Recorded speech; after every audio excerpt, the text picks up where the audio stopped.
раванди ҷаҳонишавии иқтисодиёт ва пайдо гаштани рақобати шадид дар муносибатҳои нави бозаргонӣ моро водор месозад ки ҷузъҳои таркибии ин бахши муҳими иқтисодиётро мавриди таҳлилу баррасӣ ва дастгирии ҳамаҷониба қарор диҳем. дар ҷумҳурии Тоҷикистон дастгирии табақаҳои эҳтиёҷманд аз ҷумла маъюбон ҳамеша зери таваҷҷӯҳи давлат қарор дорад ва дар ин самт пайваста тадбирҳои зарурӣ андешида мешаванд. ҳалли масъалаҳои вобаста ба ҳифзи иҷтимоии ниёзмандон ашхоси дорои имкониятҳои маҳдуд аз ҷумлаи самтҳои асосии сиёсати иҷтимоии давлат мебошад. маҳз ғамхории роҳбарияти олии мамлакат нисбат ба ин табақаи ниёзманд аст ки онҳо имрӯз анқариб ба тамоми шароити зиндагии арзанда, пеш аз ҳама омӯзиши касбу ҳунар ва таъмин будан бо ҷойи кори муносиб дастрасӣ доранд. имрӯз қисми зиёди нафарони дорои имкониятҳои маҳдуди ҷисмонӣ бо шуғли муносиби худ фаъолияти самарабахш дошта дар пешрафти иқтисодиёти кишвар саҳм мегузоранд.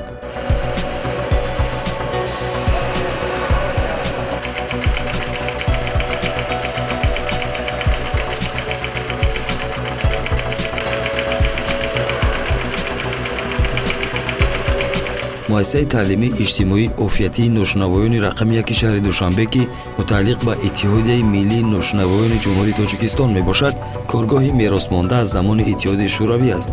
ин иттиҳодия дар умум 5 корхонаи омӯзишӣ истеҳсолӣ дорад, 3 коргоҳ дар шаҳри Душанбе ва 2 муассиса дар шаҳри Хуҷанд. айни замон дар муассисаи таълимии иҷтимоӣ офиятии ношунавоёни рақами 1 шаҳри Душанбе беш аз 40 нафар занони дорои имкониятҳои маҳдуди ҷисмонӣ фаъолият доранд ки ба ҳисоби умумӣ 70% коргарони ин муассисаро ашхоси дорои имкониятҳои маҳдуд ташкил медиҳад.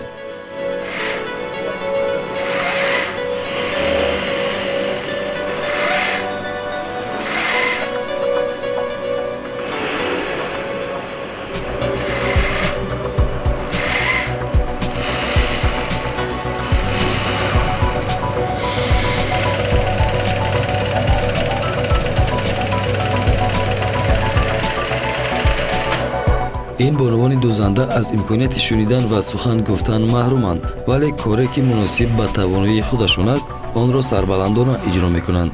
муассисаи таълимии иҷтимоӣ офиятии ношунавоёни рақами 1 шаҳри Душанбе то соли 1990 дар 3 баст фаъолият мекард. имрӯз бошад дар 2 сехи дузандагии ин коргоҳ беш аз 40 нафар занони дорои имкониятҳои маҳдуд ба кор ҷалб гардиданд. бонувони чевар дар ин коргоҳи дузандагӣ рахти хоб, дастпӯш ва либоси корӣ медузанд. дар ин коргоҳ духти либосҳои вобаста ба фасли сол баро монда шуда солона 10 000 пар либос духта мешавад.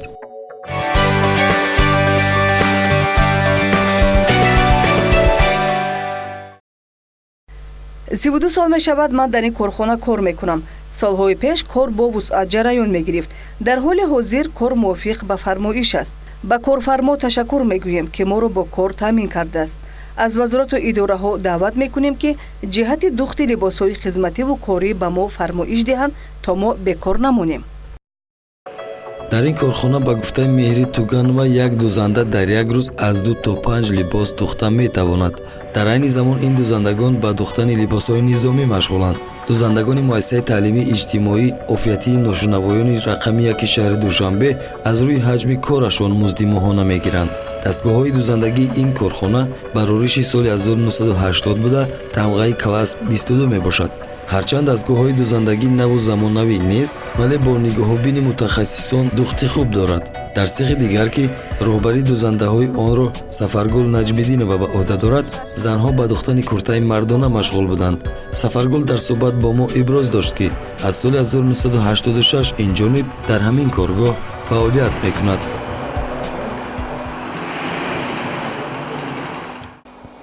кор дорем, бекор нестем. вақташ маошмона мегирем. шароит ҳаст, шикоят надорем. корхонаҳо зиёд шавад, занҳо соҳиби кор шаванд, занҳои хонашин кор кунанд.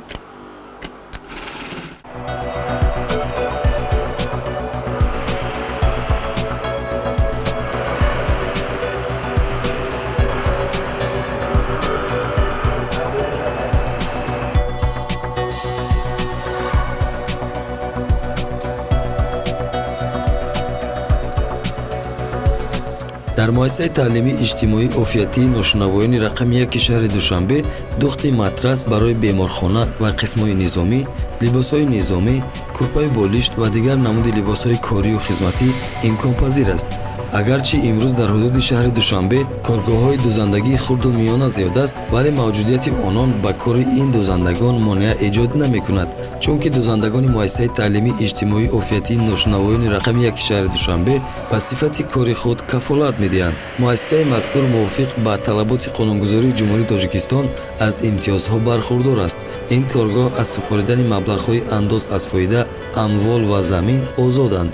ин аст ки бо назардошти аҳамияти бузурги бахши хусусӣ, ҳукумати ҷумҳурии Тоҷикистон ҳамеша ба такмил додани механизмҳои озоди иқтисодӣ, сода гардидани низоми андозбандӣ, ислоҳоти сохторҳои молиявию бонкӣ ва суғурта, ки ба дастгирӣ ва рушди бахши хусусӣ мусоидат мекунад, тадбирҳои зарурӣ андешида истодааст. зеро амиқ аст ки бахши хусусии фаъолияти соҳибкорӣ бо истифода аз имкониятҳои мавҷуда дар пешрафти иқтисодиёт, баланд бардоштани сатҳи некуаҳволии мардум ва ғанӣ гардонидани имкониятҳои бюҷети давлат метавонад саҳми намоён гузорад.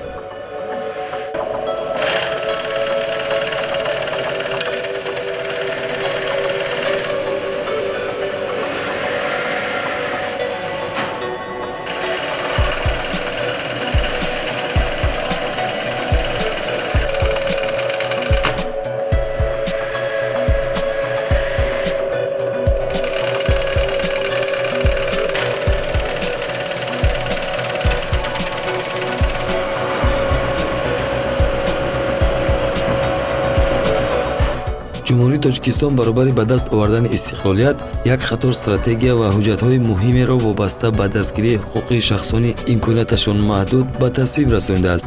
ин пеш аз ҳама қонуни ҷумҳурии Тоҷикистон дар бораи ҳифзи иҷтимоии маъюбон, барномаи миллии тавонбахшии маъюбон барои солҳои 2017-2020, стратегияи рушди ҳифзи иҷтимоии аҳолии ҷумҳурии Тоҷикистон барои давраи то соли 2020, ба тасвиб расонидани ҳуҷҷат оид ба баёнияи мавқеъи нисбати маъюбон барои солҳои 2014-2019 бо номи саломатии беҳтар барои маъюбон бо мақсади бунёди ҷомеаи фарогир дар Тоҷикистон мебошад.